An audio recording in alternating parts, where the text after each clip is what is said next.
बाकी शिक्षक भी आपको समझाते हैं कि विद्यार्थी का जीवन बड़ा कष्ट का जीवन होता है, बड़ा मेहनत का जीवन होता है, बहुत कष्ट करना पड़ता है। थोड़ा कैमरा वाले सब साइड इधर हो जाइए ताकि बच्चे वहां से कांटेक्ट कर सके। तो विद्यार्थी जीवन आपको लगता है बड़ा कष्ट का जीवन है, लेकिन मैं कहता हूँ कि विद्यार्थी जीवन कभी कष्ट का जीवन नहीं है। इतना आसान जीवन तो कभी होगा नहीं तुम्हारे लाइफ में, क्योंकि पिताजी एक जोड़ा लुंगी में गुजारा करते हैं। उनके पास एगो पैजामा एक को कुर्ता होगा, घर में जब वो रिश्तेदार में जाएंगे तो उसी को धो के आयरन करवा के पहन के एक दिन शादी विवाह फंक्शन में जाएंगे, लेकिन फिर आके वापस रख देंगे और दिन भर गंजिए पहन के रहते होंगे, ताकि उस शर्ट को पहन लेंगे ना कुर्ता को तो गंदा हो जाएगा, अब फिर कहीं जाना होगा तो नहीं पहन पाएंगे। पर तुम्हारे लिए 3 से 4 से जरूर होगा। तो कष्ट वो कर रहे हैं कि कष्ट तुम कर रहे हो? माँ जो है फटी साड़ी पहन रही है, लेकिन तुम्हें नया कपड़ा दिलवाई है दुर्गा पूजा और छठ दिवाली में। तो कष्ट उन्होंने किया है या कष्ट तुम कर रहे हो? अगर तुम्हारे परिवार की हैसियत इतनी होगी कि वो 2-3 पंखा नहीं खरीद सकते गर्मी के महीने में, क्योंकि उसका भी अब रेट बहुत ज्यादा हो गया, तो वो सोचेंगे कि एगो पंखा खरीद देते, बउआ पढ़ता है उसके रूम में लगा देते हैं कम से कम, कि गर्मी से राहत मिलेगा तो पढ़ाई कहीं बढ़िया से करेगा। वो अपने रूम में पंखा नहीं लगा के तुम्हारे रूम में पंखा जरूर लगाएंगे। कष्ट तुम कर रहे हो या कष्ट वो कर रहे हैं? तो सोच के देखो, सोच पा रहे हो? जब तुम कभी पैकेट खर्च मांगते होगे या मेला देखे जाके है तो तुम कहते होगे 100 रुपया दो, तो वो जोड़ेंगे कि अगर 5 बाल बच्चा उनके पास है तो सबको 100 तो 500 हो जाएगा। तो किसी तरह कंप्रोमाइज करके किसी तरह गुजारा करके हो सकता है 50 दे, लेकिन सच पूछना वो माँ 50 रुपया अपने पर खर्च नहीं की होगी उस मेला में भी जाके। कष्ट उन्होंने किया या कष्ट तुमने किया? जब तुमने किताबों की फरमाइश की तो वो, जब तुमने कोचिंग के फीस का फरमाइश किया तो अपनी तमाम जरूरतें न पूरा करके कहीं से कोई कर्ज ले ली होंगे, कोई समूह से उठा लिए होंगे 5000 रुपया, और सप्ताह भरना होता होगा 500, और तुम जब फरमाइश करते होंगे कि मास्टर साहब फीस मांगे हैं, तुमको देना पड़ेगा ना, तो हम कोचिंग नहीं जाएंगे। हमारा इंसल्ट होता है वहां। डेली मास्टर साहब खड़ा कर देंगे तो सबके नजर में हम ये हो जाएंगे कि हम पैसा नहीं देते हैं शिक्षक का, तो तुमको पैसा देना होगा, थोड़ा कर्जा हो गया उससे हमारा मतलब ना हो। तो पैसा तुमको वो किसी तरह देंगे, वो भले ही जो कर्ज जो दिया है वो मांगने आएगा तो उसको कहेंगे कि भाई अगले महीना दे देंगे, वो पूरा भला कह के आपके दरवाजे से जाएगा। वो कष्ट तुमको हो रहा है कि कष्ट उनको हो रहा है? तो विद्यार्थी जीवन में कष्ट नहीं है, इतना अच्छा जीवन है, ऐसो आराम का जीवन है। आज आपको किताब पढ़ने की जरूरत है, कोचिंग आते हैं, कोचिंग में कुछ चीजें सीखते हैं, फिर घर पे पढ़ने की जरूरत है। पर एक ही कोचिंग में पढ़ के छात्र, कोई फर्स्ट डिवीजन पास किया, कोई सेकंड किया, कोई थर्ड किया, कोई फेल हो गया, होता है ना। लेकिन जब शिक्षक पढ़ा रहे थे तो एक ही प्रश्न सबके लिए था, उस प्रश्न का जो भी एनालिसिस करा गया, जो सोल्यूशन बताया गया, वो सारे स्टूडेंट के लिए वही सोल्यूशन था। फिर विद्यार्थी कोई फर्स्ट क्यों हुआ, कोई सेकंड क्यों हुआ? ऐसा है क्या कि फर्स्ट वाले को टीचर ने कुछ अलग दे दिया होगा? आप ही के क्लास का वो बच्चा है जिसके साथ आप डेली बैठते हैं, फिर कोई फेल क्यों हो जाता है, कोई फर्स्ट क्यों होता है, कोई सेकंड क्यों होता है? क्योंकि सीखने का जो टेक्निक होता है हर किसी के पास अलग अलग होता है। लर्निंग टेक्निक इंसान में होता है कि अपनी चीजों को वो कितना सीखता है। सामने से अगर कुछ मिल रहा है तो हम कैसे उसे एब्जॉर्ब कर पा रहे हैं कि नहीं। जैसे मैं बोल रहा हूं, यहाँ पर हमारे सारे साथियों ने कहा, हो सकता है इसमें से कुछ सुनकर क्या ऐसा इसी बोल रहता है, बड़का आदमी हो गए तो कुछ बोल देते, सब चलता है, अपना आपको लाइक ना होती है, बोले ना तो केकरा सकते नेता है, नेता के काम में हो से बोले के तो मास्टर साहब तेज हो गए तो बोले भी करता हूँ। कुछ बात ऐसे निकाल के तुम चले जाओ। कुछ बच्चे ऐसे भी होंगे जो सोचेंगे कि आप जो कह रहे थे बहुत अच्छा बात कह रहे थे, मैं इसका पालन करूंगा, और जो भी लोग आज मुझे बताए हैं उनकी बातों पर मैं चलूंगा, उनके अनुभव को अपने जीवन में उतारूंगा। हो सकता है 1 दिन याद रहे, 2 दिन याद रहे, 3 दिन से ऊपर वही रवैया होगा जो पहले से था। 3 दिन बाद वैलिडिटी खत्म, उसको लगता है छोटा रिचार्ज था, एक्सपायर हो जाता है। जैसे तुम लोग भी प्लान बनाते होगे, जब आपने तैयारी शुरू की अभी 12th का एग्जाम से पहले, खूब रूटीन बनाया, चिपका देते हैं पूरा फॉर्मूला, ट्रिग्नोमेट्री, ज्योमेट्री, मेंसुरेशन, पूरा फॉर्मूला चिपका दिया बेड के सामने, लिख दिए हैं, जखनी सोचेंगे तखनी याद करेंगे, जब सोने जाएंगे ना बेड पर रहेंगे, आप देखते देखते सब याद कर लेंगे। पता चला कि वो अभी वो सकले होगा लेकिन याद नहीं होगा। ऐसा हुआ क्या? हुआ ऐसा। पता है क्यों हुआ? क्योंकि आपने, सर ने अभी कछुआ और खरगोश का कहानी बताया था, आपने वो फॉर्मूला दीवार में इसलिए चिपकाया था क्योंकि उस काम को आप टालना चाहते थे, आप उस टाइम याद नहीं करना चाहते थे, आप सोचते थे बाद में करेंगे। यही बात खरगोश सोचता था। अगर कखनियो दौड़बै तो पहुंचिए जरूर, कितना तेज दौड़ते कछुआ, एकर कोनो औकात है हमरा सामने। यही चीजें आपने किया, आप अपने काम को बाद के लिए छोड़ा। रात में जब आप पढ़ने के लिए बैठते हो, क्रिकेट खेल के आए, कबड्डी खेल के आए, प्लान पहले से बना के शाम के 7 बजे से बैठबै, गर्दा उड़ा देबै 11 बजे तक, 4 घंटा खाना पीना खबै, सुतबै, 3 बजे फिर उठबै। देखा छिए कैसे न हो पढ़ाई, सारा सब्जेक्ट का बना लिया रूटीन, कै बजे से किसको रगड़ना है। 7 बजे जब बैठ रहा है, आधा घंटा में कमर दुख रहा है, 1 घंटा होते होते आंख से सुजिए लगाया अक्षर, कि आज बहुत थकल है, बहुत खेल लिए थे। आप थोड़ा खाना खाते सवेरे और सुत रहते हैं, माने जल्दी सो जाते हैं। 3 बजे के बदले उठेंगे, 2 बजे 1 घंटा पहले ही उठेंगे और 7 बजे तक रगड़ देंगे सुबह तक। 5 घंटा हुआ, अलार्म लगा लिया, अलार्मो लगा देगा कि 2 बजे उठ जाना है। अब अलार्म जो है हो सकता है आपके बेड से दूर हो, वो अलार्म बज रहा है, चिचिया रहा है तो अच्छा उठ रहे हैं ना, बज एकदम बजिए गया, एकदम टाइम पर बज गया। अभी ये बजना था, 10 मिनट बाद बजता तो मेरा नींद भी पूरा हो जाता, जबकि लगाया अपने है अलार्म। अब जो है कोशिश कर रहा है कि उठ जाते हैं, बेचारा अलार्म भी बज के थक गया, परेशान है। उठ के अगर बंद भी कर दिया तो सोचा कि अच्छा 5 मिनट और, पता चला कि फिर नींद आ गया, सुबह उठा। अगला दिन फिर प्लान बना कि ना कल गलती हो गया था, आज तो कोई समझौता नहीं होगा। फिर शाम में, आज शाम से कोचिंग से आते हैं, खाना खाएंगे और 2 बजे से रगड़ देंगे। पता चला कि एगो मोटरसाइकिल ले उन्हें गली के एगो छोड़ा आ गया घर से, कहा कि दो चलो तो यहाँ घूम कर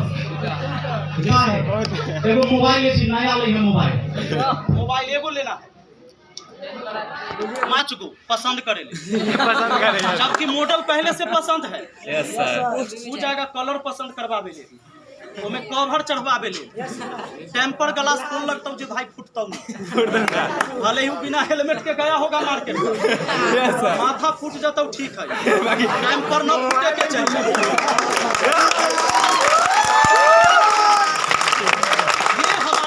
ये पूरा प्लानिंग होता है, इधर हट जा और जान लो। और जिस आदमी को तुम देख लेते हो कि वो बहुत सफल हो गया अपने लाइफ में, तो तुम सोचते हो अच्छा इसी हो गया, तो बाप रही पैसा वाला हो। तो गरीब के जिए के भी बहुत सारा फॉर्मूला है सर। गरीब आदमी अपने आप को संतोष ऐसे दिलाता है, अगर बाप के पैसा रही होते जी सर, वह से कर ले, हमारे बाप तो उतना खर्चे न कल, अगर हमारा भेजते अगर पटना तो बिहार पुलिस बन रही है, साला दरोगा बनकर दिखा देती है 6 महीने।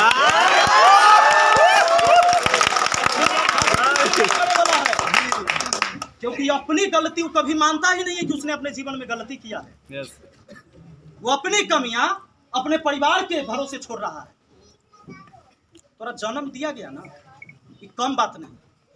ये कांटे की धरती पर मैं आज आया हूं। मैं आपको बताऊं, इससे पहले मैं आ चुका हूं। उस समय मुझे कोई नहीं जानता था, मैं उस टाइम आया था, और उसका रीज़न ये था कि मैं हाजीपुर में ITI कर रहा था, ITI कॉलेज में पढ़ता था। मुझे किताब खरीदना था, तो किताब खरीदने का जुगाड़ तो मैंने कर लिया था। एक फैक्ट्री में काम करके फैक्ट्री टूट रहा था, तो उसमें मैंने मजदूरी करा और 4 दिन मजदूरी किया। 100 रुपया उस समय मिलता था। 500 रुपया में किताब हमारा ITI कॉलेज का होता था। फिटर ट्रेड से मैंने ITI किया। तो फिर जब मुझे रूम रेंट देना था, हाजीपुर में मैं रहता था, 400 रुपया महीना रूम रेंट था। हमारा एक पार्टनर था, वो 200 देता था, 200 हम, बीच में वो छोड़ दिया, कहा है कि वो तनी संपन्न परिवार से था, तो वो सोचा कि बिना पंखा वाला रूम में दोस्त हम न टिकबो, वो भाग गया कोई और पार्टनर के साथ। लेकिन हम कहाँ जाते, उससे सस्ता रूमें नहीं मिलता था, क्योंकि बिना पंखा का रूम था, ऊपर से खपड़ा था। तो हम सोचते थे इससे महंगा रूम में हम रह नहीं सकते, तो हमने सोचा कि कोई काम खोज लेते। तो हिंदुस्तान यूनिलीवर का काम, आप हिंदुस्तान यूनिलीवर का नाम सुने होंगे, जिसका सरफ, शैम्पू, साबुन ये सब बनता है, हेयर लवली और आता है ना, तो उसी का प्रचार, साबुन बेचने का प्रचार था। हमारे गांव का एक लड़का उसका टेंडर लेता था, वो अपने साथ 10 गो वर्कर को ले जाता था। काम क्या था, हम लोगों को हिंदुस्तान यूनिलीवर का टी शर्ट पहनना था, और जो बड़े दुकानदार होते हैं, जो होलसेलर होते हैं, उनके यहाँ बैठना होता था, और उनके यहाँ से कोई छोटा दुकानदार सामान लेने आता है ना, बड़े दुकानदार के यहाँ से, यस सर, तो उनका लिस्ट पहले पढ़ लेना है कि आपको सामान क्या क्या लेना है। अगर हिंदुस्तान यूनिलीवर का कोई प्रोडक्ट है तो मैं उनको समझाता था कि अगर 2 दर्जन साबुन लीजिएगा ना तो 4 साबुन आपको फ्री मिलेगा। वही चीज़ें मैं उनको समझाता था। अब हो सकता है कि 20 साबुन खरीदने आ रहे हो, उनको मैंने समझाया कि 24 को ले लीजिएगा ना सर, तो 4 को आपको फ्री देगा कभी। उस समय हमको मिलता था 120 रुपया दिन भर का। मैं पढ़ाई छोड़ के 7 दिन के लिए यहाँ काम करने आया था। मुझे हर दिन तकलीफ होता था कि मैं अपना पढ़ाई छोड़ रखा हूँ, लेकिन समस्या ये था कि मुझे हाजीपुर में टिकना था। अगर रूम रेंट नहीं देता तो मकान मालिक भगा देता। अगर मैं उसे कहता कि मैं आगे चल के बहुत बड़ा आदमी बनूंगा, पैसा तो हम इतना कमाएंगे कि आपको मुंह पर मारेंगे 1 लाख रुपया ला के, अभी हमारा रह दीजिए, जूता लेकर मारता, भगा देता।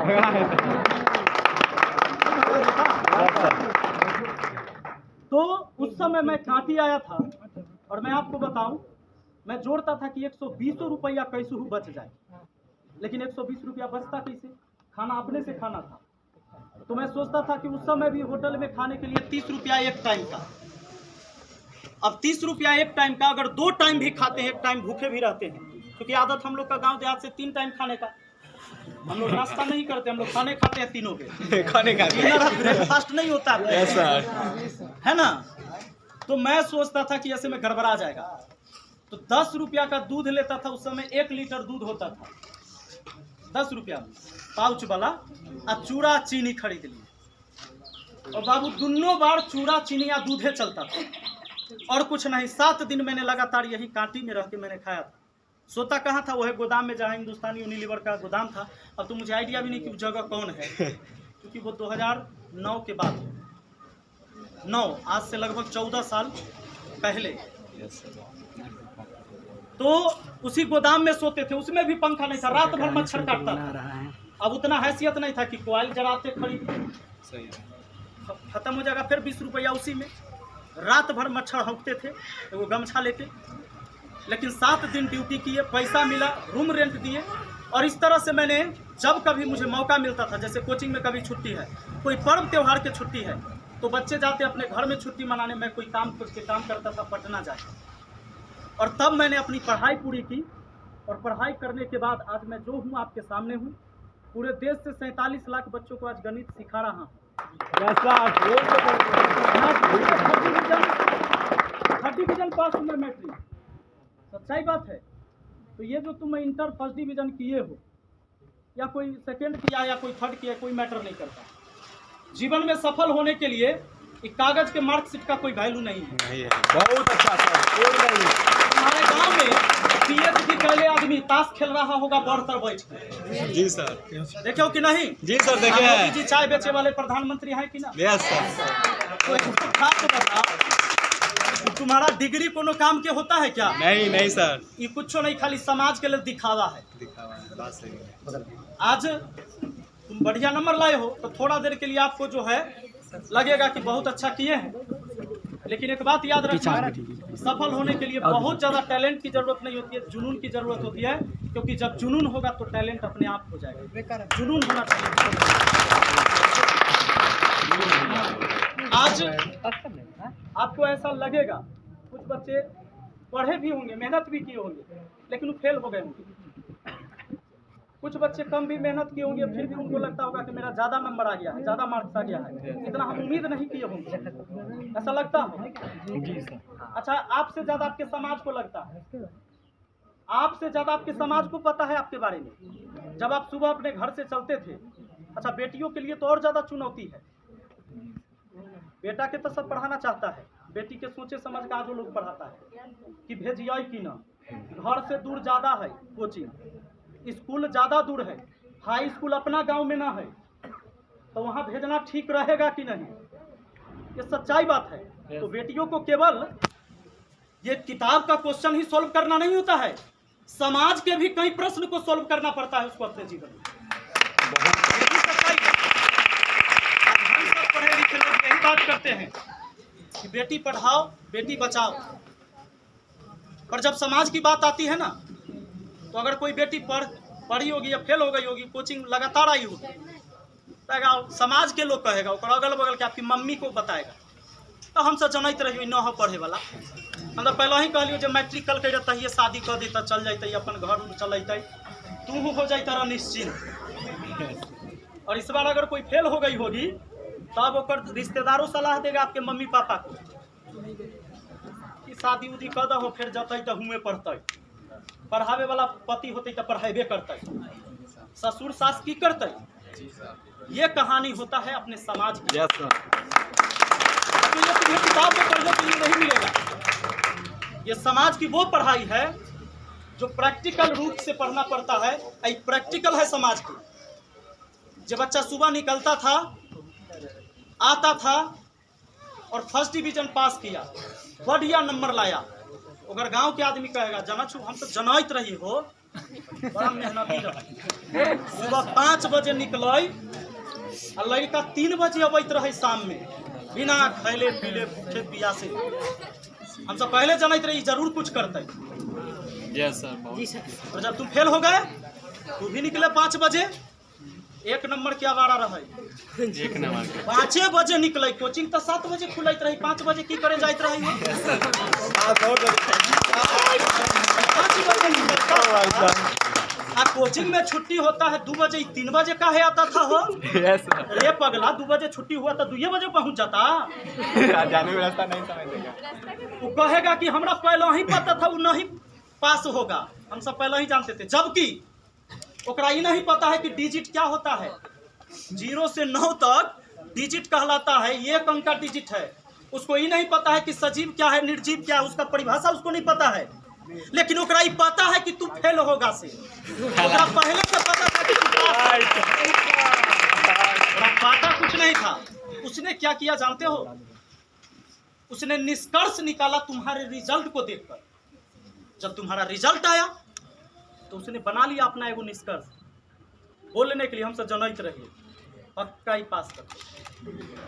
पगला, जब तोरा पता था कि फेल करेगा तो उस समय तू समझा देता कि हुआ न पढ़ो, अलग पढ़ो, ये चीज न पढ़ो, दूसरा चीज पढ़ो।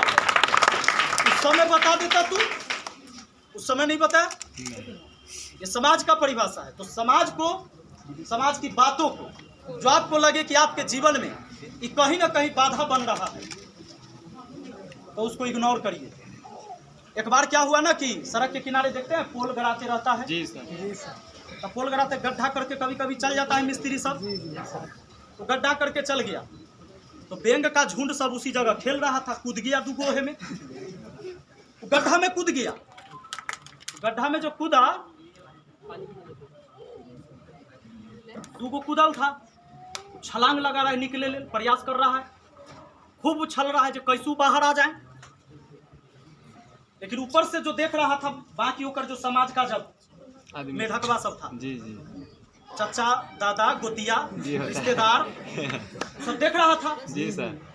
तो उछल जो रहा था सब मना कर रहा था, अरे कहला उछल रहा है, नहीं निकल पाओगे, बहुत गड्ढे में हो, बुझा नहीं रहा है कि कितना गहरा है, नहीं निकल पाओगे। तो देख रहा था कि भाई निकल रहा है, कूद रहा है, तो उसको खौंच लग रहा है शरीर में, शीशा से, खपटा से, ईंटा से, लकड़ी से, तो खरोच आ रहा था, उसके शरीर पर जख्म बन रहे थे। तो उसको मना कर रहा था उसके समाज के लोग, मत कूदो मत कूदो, आराम से, मरना ही है तो आराम से मरो, कम से कम ठीक से तो मर जाओ। तरफ तरफ के मरने से अच्छा है कि आराम से मरो। वो बार बार उसको समझा रहा था। ये चीज सुन के एगो शांत हो गया, कहा कि अब तो मरना ही है, कि निकल तो पाएंगे नहीं। एक शांत हो गया, कुछ देर में उसने दम तोड़ दिया। तो दूसरा खुद कहते रहा, उसको और मना कर रहा है कि एगो शांत हो गया, तोरा ना बुझा रहा है, अनहरा है तू आराम से मरा, तू रुको, शांत हो जाओ, तड़पो मत। वो और जोर लगा दे रहा था, और जोर लगा ले, तो जितना मना कर रहा है उतना जोर लगा, वैसे उछलते उछलते बाहर आ गया। बाहर जो आ गया तो सब मुंह फुला लिया, काहे कि नहीं